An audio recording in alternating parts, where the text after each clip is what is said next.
saludar a nuestra amiga Renata Turrent, que ya llegó también para, como decimos nosotros, dejar la víbora chillando con sus comentarios. Mi querida Renata, te mando un abrazo, gracias por tu paciencia, ¿cómo estás? Hola amigo querido, ¿cómo estás Vicente? Te mando un abrazo hasta allá y a toda la audiencia, qué gusto estar por acá. Gracias a las miles de personas, más de 15,000 personas en estos momentos conectadas en vivo y en directo. Hay que compartirles tus opiniones, tus comentarios sobre la ley electoral, sobre los dichos de Lorenzo Córdoba, sobre lo ocurrido en el Senado. Mi querida Renata, entre botargas de dinosaurio, gritos de estridentes, pues creo que es importante aterrizarle a la gente que nos está viendo y escuchando de qué va, de qué se trata, porque en la oposición lo que menos quieren es precisamente hablar con la verdad.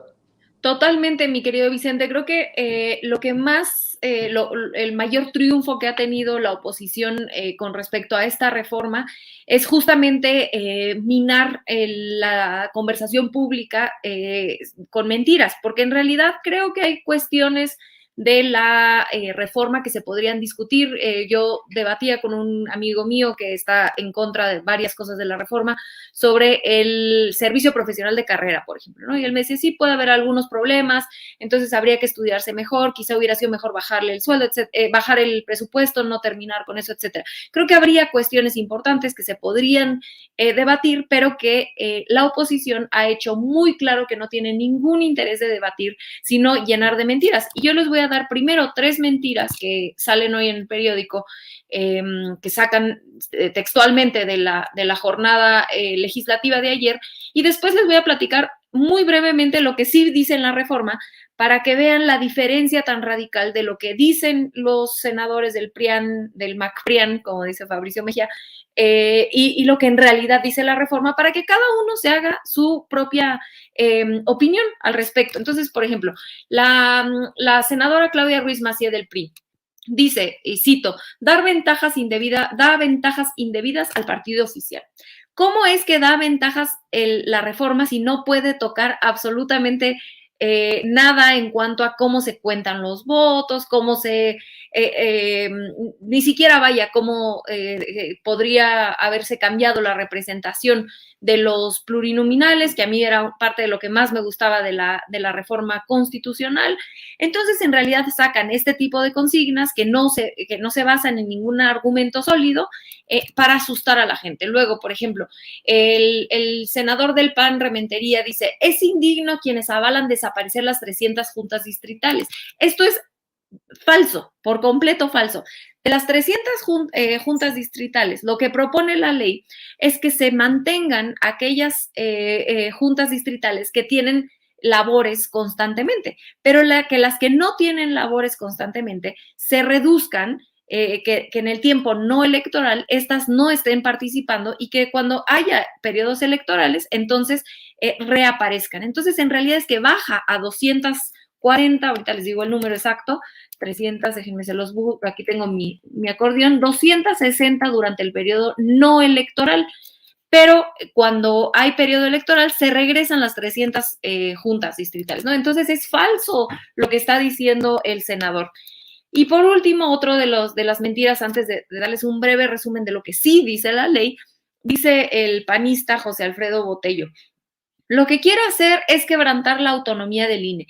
Pero ¿cómo la va a quebrantar? Si eso tendría que ser una reforma constitucional, que incluso la reforma constitucional que se había mandado y que no pasó, no atentaba en contra en ningún punto de toda la reforma electoral se tocaba la autonomía del INE. En ningún punto. Eso es falso.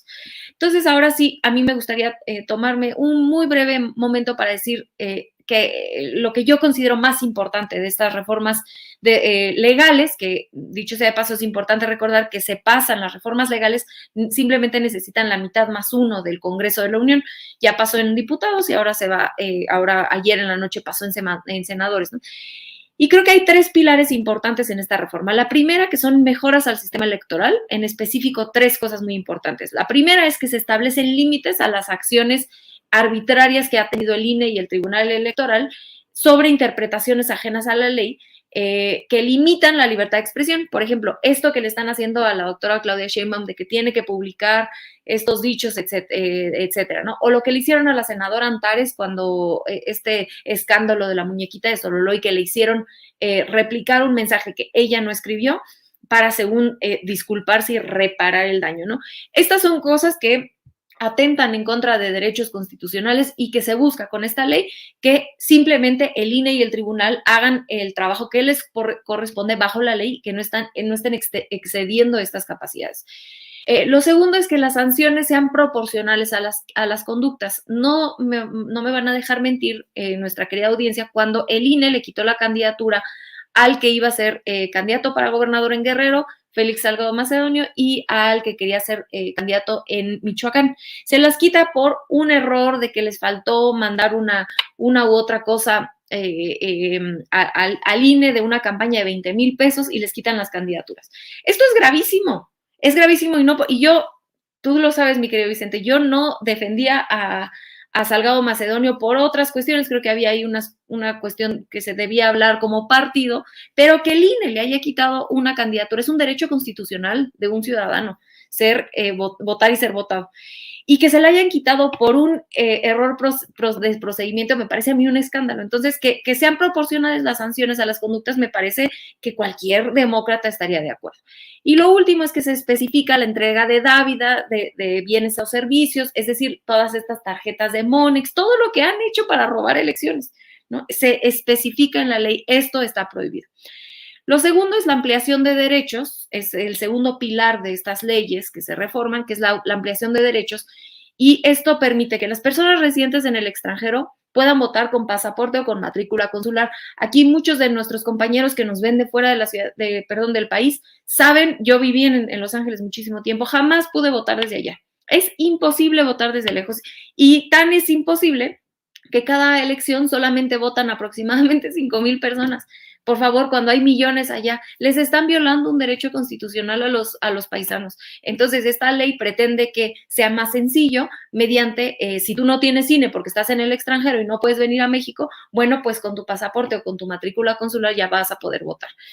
Se garantiza que haya personas con discapacidad, que se garantice la paridad de género, que se garanticen acciones afirmativas para grupos vulnerables como poblaciones LGBT, como poblaciones afromexicanas, etcétera.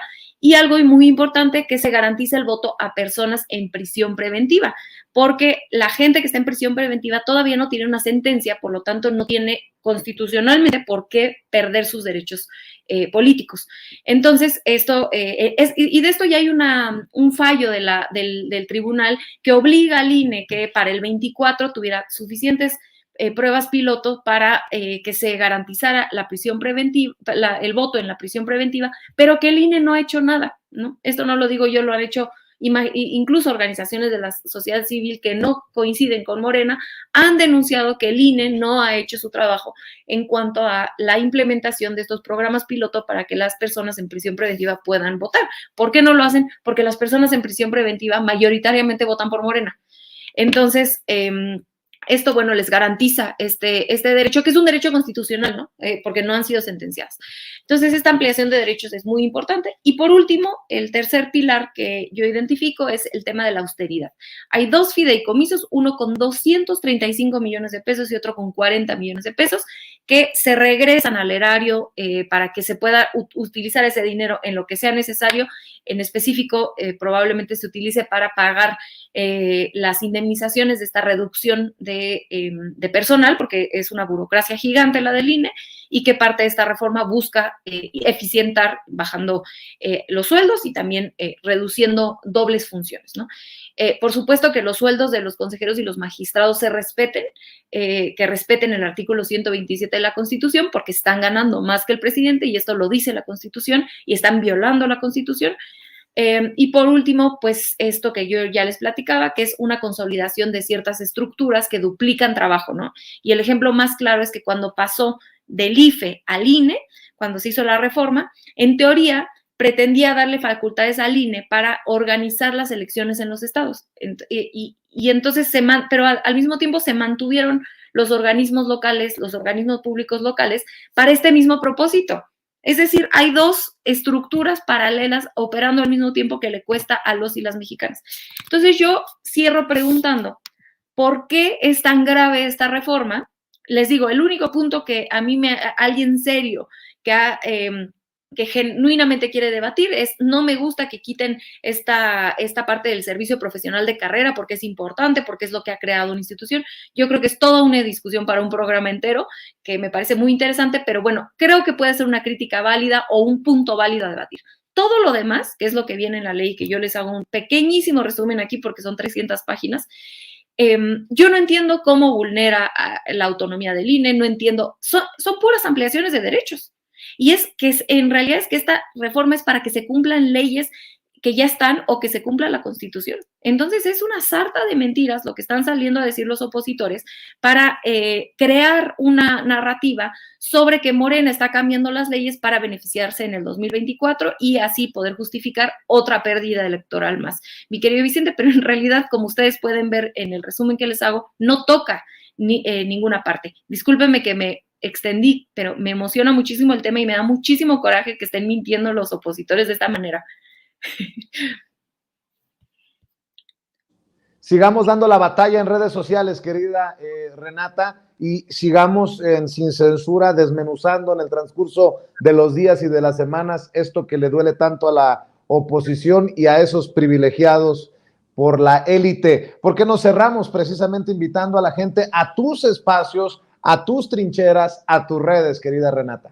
Sí, mi querido Vicente, muchas gracias. A mí me encuentran en @rturrent. Más al ratito voy a publicar un texto un poco explicando esto que explico aquí para que ustedes me ayuden a compartirlo con sus conocidos, sobre todo las personas que viven en el extranjero, los héroes y heroínas de este país, que son los migrantes, que nos ayuden a compartirlo porque se amplía este derecho de que puedan votar desde allá y que tengan esa emoción de que por primera vez muchos de ustedes van a poder ejercer ese derecho constitucional que tienen como mexicanos. Entonces, más al ratito, @rturrent me encuentran y los miércoles en Capital 21 y en este hermoso espacio casi siempre los viernes. Hoy tuve que cambiar, pero aquí nos vemos todos los viernes, mi querido Vicente. Te mando un fuertísimo abrazo. Gracias, querida Renata, y por favor un abrazo a Renatititita, como siempre. Cuídate mucho, buenas tardes. Adiós, adiós.